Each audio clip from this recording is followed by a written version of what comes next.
What's going on, guys? Welcome to another episode of U for Your Eternity. This is episode 9, and with me, as always, I have Blue Spade. Mhm.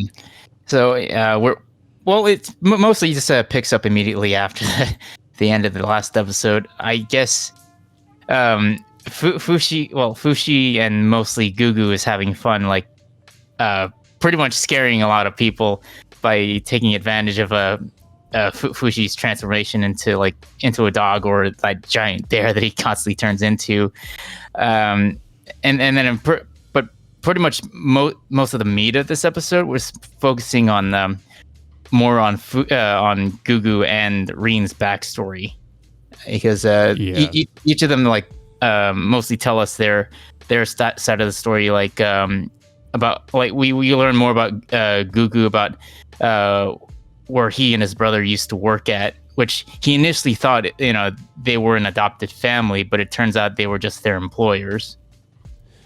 Yeah, which I thought at first, I kind of believed it, maybe that's what it was, and then he revealed, they were just servants, and I was like, okay, that kind of makes more sense. Yeah. Because I was just thinking, why didn't they take them with? Why didn't they take them with them? Yeah, that's the one thing that I'm curious about. If the employers were grateful to even have them there, why didn't they take him? But they decided to just not take him along with them. And then with Reen's reasons for leaving her home was, I guess, due to being I guess because everybody around her was trying to I guess she felt overwhelmed by all the attention she got, and she's living an over sheltered life. Yeah, which kind of makes sense. That is kind of the case with a lot of people that come from that kind of lifestyle, where they feel like they're they're very sheltered and they want to do things on their own, but they can't. So that's what she wanted to do. So that's pretty much her reasons for leaving, which of course Gugu kind of thinks that's ridiculous, coming from considering his own background, and how he sees that as pretty much a luxury, which really it is. So, but because of her perspective, it's she doesn't see it that way. Mm-hmm. Yeah, it's a good dynamic to build up their eventual relationship. And I thought it was cute at times, and they kind of bicker back and forth. Because she really wants to see his face, but she, of course, he doesn't want to show it to her. Mm-hmm. And also the fact that she showed him her injury, from which really was nothing. And he literally says that's nothing. As that was my thought right before he said that too.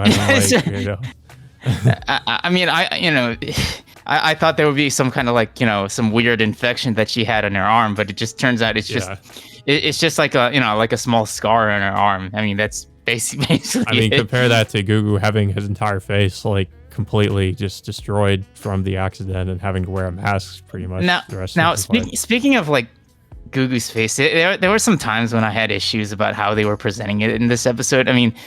Most of the times they showed it blacked out. Sometimes we see the bottom half of his face, almost we see his mouth. I thought this was the episode where we were actually going to get to see his face.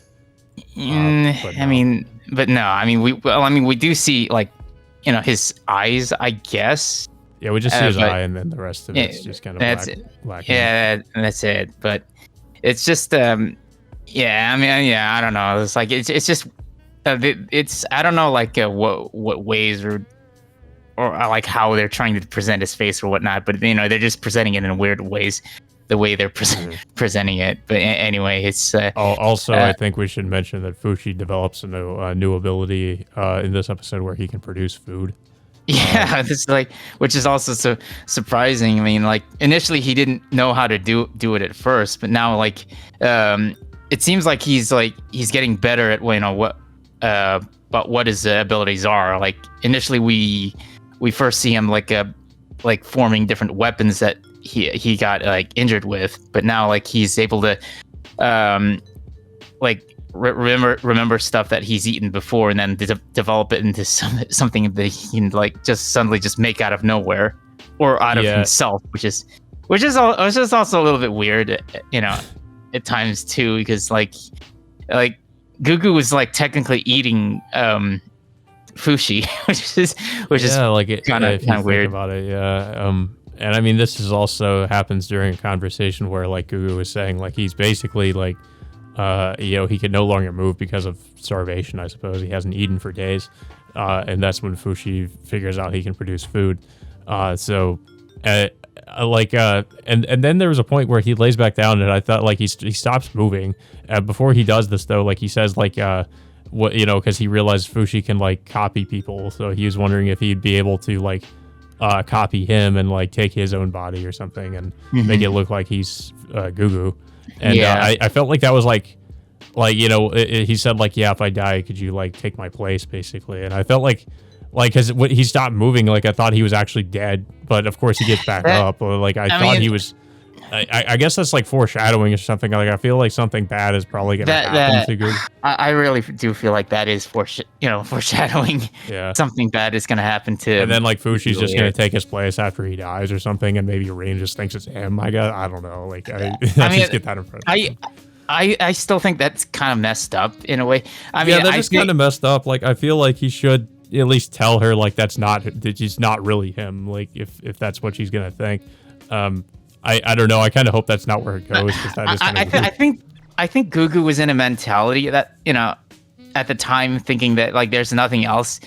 There's nothing else. There's nothing good going on in his life right now, and he doesn't feel like there's anything like I don't know people like will still look down on him even with his disfigurement. So they feel maybe Gugu is like there's nothing left for him to go on for, so he feels like Fushi should really take his place. But I would say maybe the only thing I could point out is in this episode because of how him and Rin's relationship develops, like maybe for her, but I don't know, because like at this point I would say I guess that would be his reason for wanting to go on, regardless of all the other crap he has to deal with. Yeah, pretty much. But before that, Fushi starts to learn more about death. I mean, he's seen death before, but he doesn't really know the meaning of it. So Gugu we also learned the name of the guy he the first guy he took the no. That's actually or is that the name of the wolf that he took the form of. Oh, okay, yeah.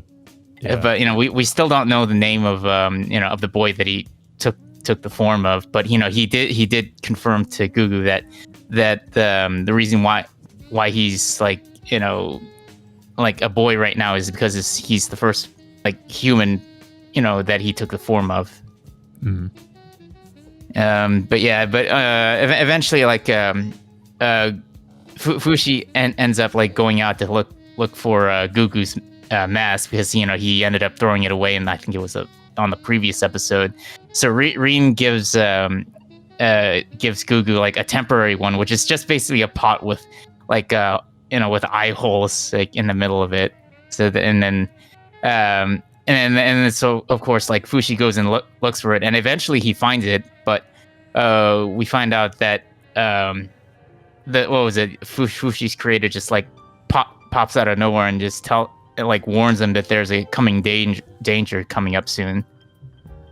Yeah, and of course it's the thing that we saw in a few episodes before this, with the weird plant creature or whatever the hell it is supposed to be. Yeah, the one I thought Gugu killed it because he ripped out its core, but it just seems like, I don't know if if it's the same one, or if it's like, or if there was like multiple different versions of. Yeah, I don't know. Like, I have to wonder what it is exactly. Yeah. So eventually, like Fushi goes back to Gugu with his mask and gives it back to him, and then of course they ended up getting stopped by one of Rin's maids, who wants to take. Before this too, there was somebody that apparently was hired by her family to try to like take her back. Yeah. And the maid is looking for her, of course. Mm-hmm. But of course, Gugu ends up like incapacitating, I think the hired gun, forcibly taking Rin, and then of course later on, by the end of the episode, we see like Reen's maid asking her to come back to the mansion, but of course, both Reen, Gugu, and Fushi end up, running away. So they try running through the forest, but of course, Fushi tries to use himself as a diversion by turning himself into March with still with that with that same looking injury that she sustained like many episodes ago. So this pretty much distracts the maid into taking Fushi as the injured March.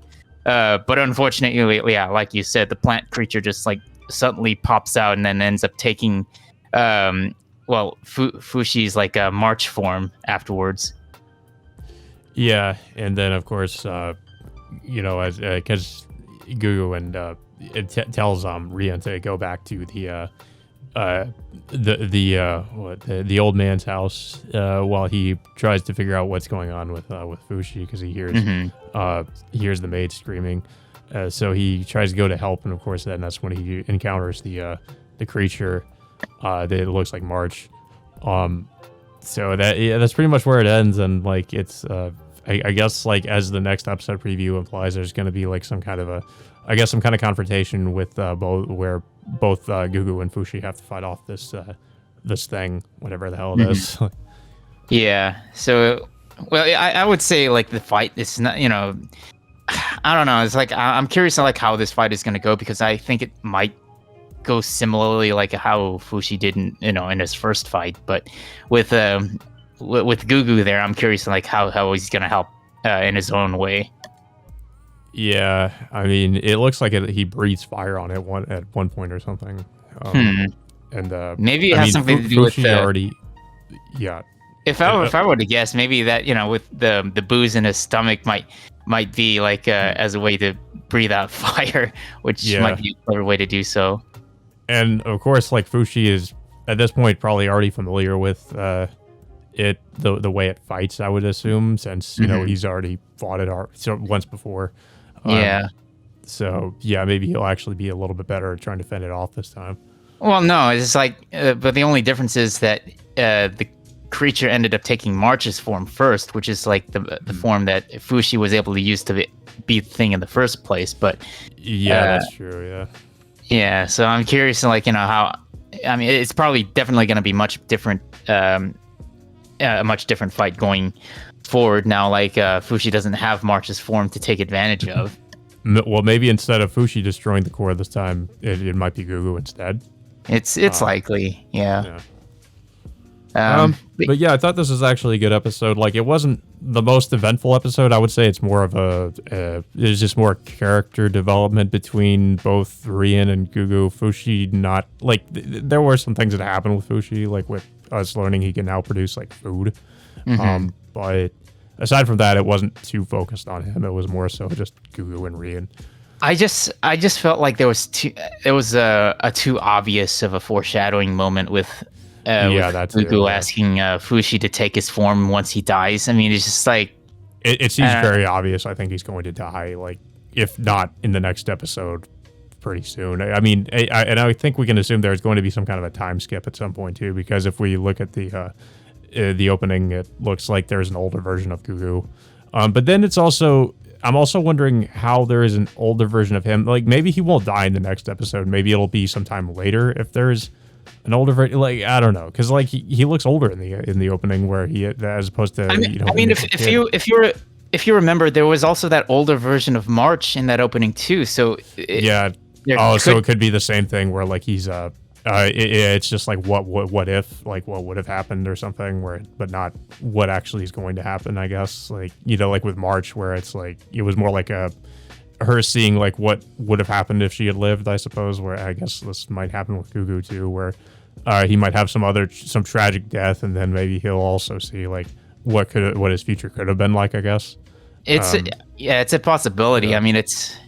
I find it a little bit sad that we kind of it's becoming more obvious of like what's going to happen, and not to mention with the obvious foreshadowing that they just like literally just drop on us. I kind of hope they don't I kind of hope they don't do the same thing that they did like with March's character though, because like you said, it would be a little bit too predictable. Like it would seem too obvious to do something like that. So I kind of hope they don't do that again.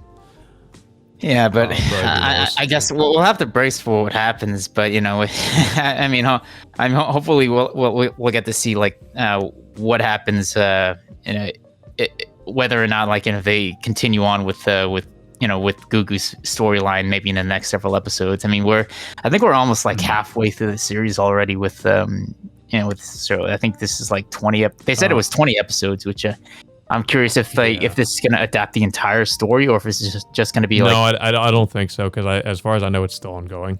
Yeah. I mean, we'll have to keep an eye on that, but overall, I think this is a decent episode, like full of character development in terms of Gugu and Reen's character development. So, hopefully we'll get to see what happens next week with a fight with against that like tree monster thing again. Yeah, and maybe get some more of an idea about what this thing is and what the Fushi's creator is even trying to do. Because he does show up in this episode too, and I'm still just like we still don't know what his like what exactly he's up to. But yeah, I guess that all being said, until next Monday, we will see you all next time.